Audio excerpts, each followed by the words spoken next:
There is a place, not even really a place, a myth, a legend about an island at the exact center of the world. It's undiscovered, hidden from most by the whirlpools of Bermuda, but many explorers have tried and failed to reach it. But listen now to the story of the exception. Listen now to the story of the one who did.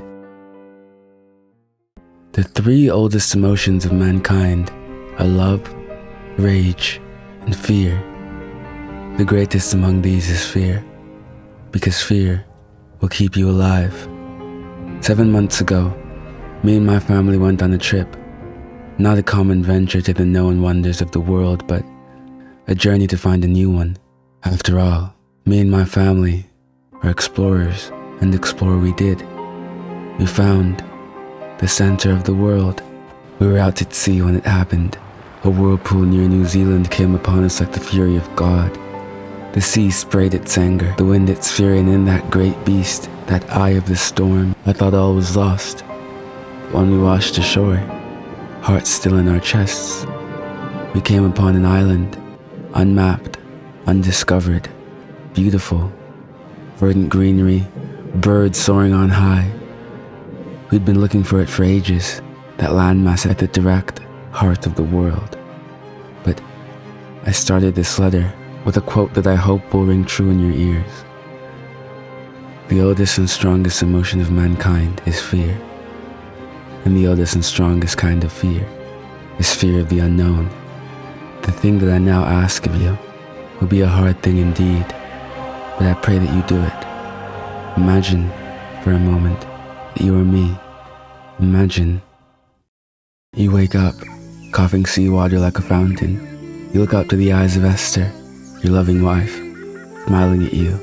Not too far off, you spot your children, Amelia, the oldest, Isaac, the athlete, and Sonny, the reader, your youngest. You stand up. Behind you, you spot the remains of your ship, splinters in the deep. Your mast, oars, and hull have been savaged by the ocean's cruelty. That thing won't be seabound for a long while. Beside the ship, you spot the remnants of the small exploration crew that you brought along with you. Of the 20 you brought, 5 survive. Where are we? You ask no one in particular as you look around, and your wife smiles. The center of the world. You decide to explore further into the island, walking into its grand jungle. The songs of the forest sound out to you as your family and crew walk through it. What are you reading? You ask Sonny. A story, the small child replies. About an explorer, he says. Like Dad? You hear Isaac ask. And Sonny shakes his head. No. What's his name? You ask Sonny. And he turns around to look at you. Fraser, he says. James Fraser. And you smile, because you know him. The only other man to ever reach this island and live to tell the tale.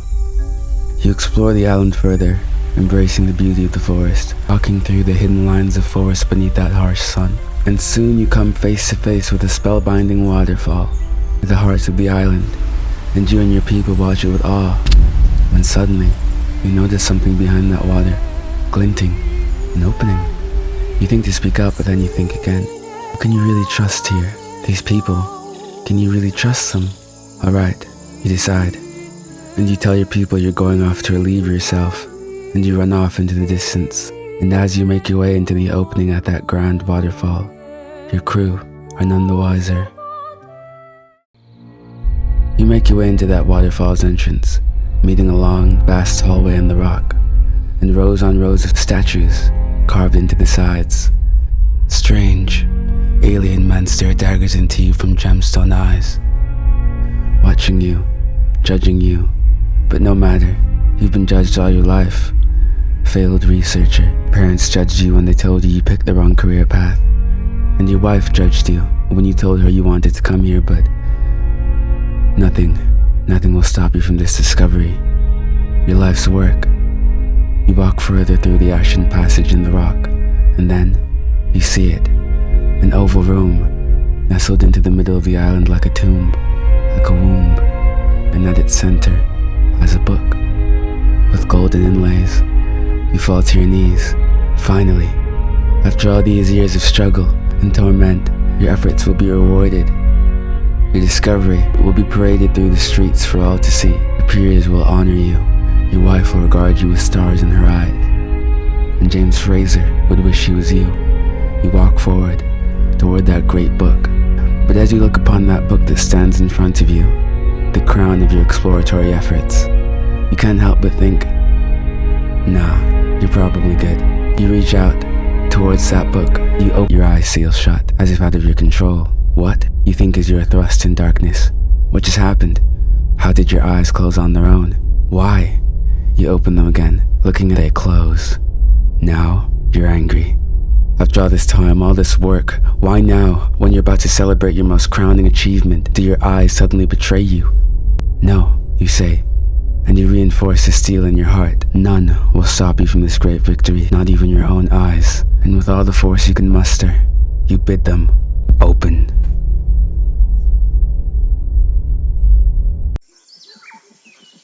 Dad's been gone for a while now, you think as you read. Being the youngest is hard, with your older siblings always bullying you, but reading makes it better. In the world of books, it's like you're reborn. No longer the meek youngest son, but the king, the prince, the dragon slayer, the monster hunter, the star seeker, the moon destroyer. Mother tells you that you can't stay buried in books forever, but you think you'll take her up on that bet. After all, in the world of stories, you are a deity capable of creation and destruction. There are no bullies who can hit you, no teachers to tell you that you're no good. In stories, you are enough. You read on about Sir Fraser and his discoveries here. A thrilling read, you think. Apparently, Fraser came here when he was 20, but there's a large misconception about what went on. People might think that he discovered something grand here, but the book tells you that on the verge of a great discovery that he wouldn't name, he stopped. He looked into the eyes of a career-defining exploration and turned back. Why would he do that, you think? Sacrifice a lifetime of glory for no reason at all. You read further. What was that? You hear Isaac, your elder brother, ask in the twilight. There is a rustle in the forest. It's nothing, your mother tells you. But the leaves shake, and out comes your father, back from his bathroom break. Alright, he says, let's go build that ship.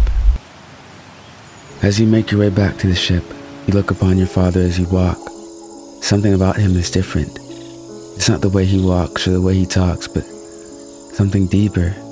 Something with what's the matter? He stands before you, watching you. Nothing, Dad, you call out, just a bit scared of the island. Oh, he says, don't worry. He grabs you and holds you close. You can feel his breath. Don't worry, he says. I'll protect you. And you know what then? Sure as the sun's rise, that man is not your father. What's going on, you think as you walk in front of that thing pretending to be your father. Keep calm, you think to yourself. Steady your heart. It can't know that you know. Stay vigilant. You read on in the James Fraser book, looking for something. Anything to help you navigate the situation. The book goes on about how Fraser turned around, but why? You search through it, sifting through pages of discovery after discovery, looking for an answer. There. The light shines on a particular sentence. Seemingly normal, but when you take the first word from each paragraph, a new phrase emerges. Stoke the fire. Fire, you think as you walk. Could that help you?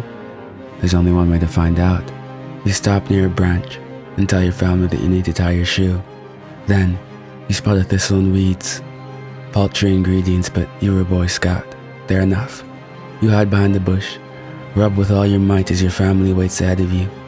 Sonny, they call your name, but you're focused on your task. But you shake your hands like a madman and blow air with all the power in your lungs. Nothing will distract you from this purpose. Nothing shall. There you are. You look up to see your father above you, smiling. What are you doing, kid? He asks, and your heart skips a beat. Just practicing. A flame flickers in your hands, and your father flinches back, unnaturally. And your eyes go wide. He's never been scared of fire. Recognition lights in his eyes. I know what you are, you say to him, defiantly, and you wave that flaming torch in your hand. Your father, the man who raised you, who takes you on trips, who loves you, smiles at you, and drops all pretense of human life. You reach out with the fire, but he disappears, and in the distance, you hear screams. To his credit, he made quick work of them. Your family lies still. Blood soaks that tall grass. You look around at them. Your brother, your sister, your mother, the crew that came with you. The scene is carnage. An image pulled out of your nightmare. Sonny, mother. You run to her. Hold on to her shaking hand. Sonny, she says, it's your father. Something's wrong. I know, you tell her. And she nods. There's a canoe, she says. Behind the shipwreck. You have to take it. You have to go. He's gone now, but he's gonna come back. He'll find you. You shake your head. Not without you, you say as you lug her on your back. 150 pounds, she's not light, but you don't care. You won't lose her here. She tries to resist, but you're stronger. And you push with all your might. All the spirit in your 10-year-old bones. You make it halfway when you hear him there, behind you. Still, you walk further. You keep fall. You fall. You are alone, child. There's only darkness for you, and only death for your people. Father is just the beginning. I will command a great and terrible army that will sail 1 billion worlds. We will sail until every light has fallen, every flame of hope has been pried from your hearts, its root and stem. You're slow, he says. Even when you're falling, you are a strong child. But I am beyond strength. I am the end, and I have come for you. You lie still there, as that thing that, whatever it is, watches you on the floor. You think about the world of stories you've grown so used to, and ask yourself, what's the difference? What's the difference between stories and the real world? Stories, you think, are the gateway to the soul. And so, as you lie there, half dead, you push against that gateway, and you reach into the deepest parts of your soul. In this moment, you are King Arthur, Aragorn, Odysseus.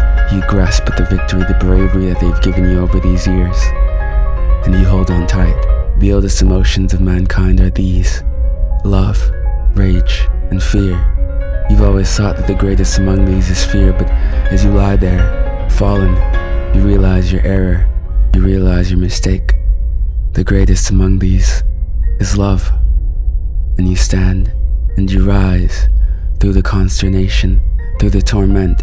You stand up, and push off the ground, mother on your back, and you trudge, one foot in front of the other, slowly, tortuously, and reach that canoe. You set that boat out on the water, and push off. Strangely enough, the beast does not follow you, it simply stands there, watching you and your father's body. And you look at that thing, wearing your father, and you throw your torch at it, and it catches fire, on all those wooden planks that washed ashore. And as the ship starts to burn, you stare off at that sight in the water, your father's body, staring at you in front of a burning ship, and you pray to never see that island again. The sun has now set, but a new ball of fire burns in its stead, and inside of it, everyone you've ever loved, except your mother, who looks up at you. Thank you, she says, and you nod, grateful for her. We have nothing left, you say to her, and she nods. We have each other, and some supplies, food, blankets, and this book. You turn, your eyes seal shut. This story was inspired by literally so many things I couldn't even begin to tell you. There's a speech from the Lick from Adventure Time, or the Lich, I don't know how you say that. Book, similar in lore to Lovecraft's Necronomicon, and a small child, similar to the hero from Jojo Rabbit. But I hoped you liked it, because I enjoyed writing it.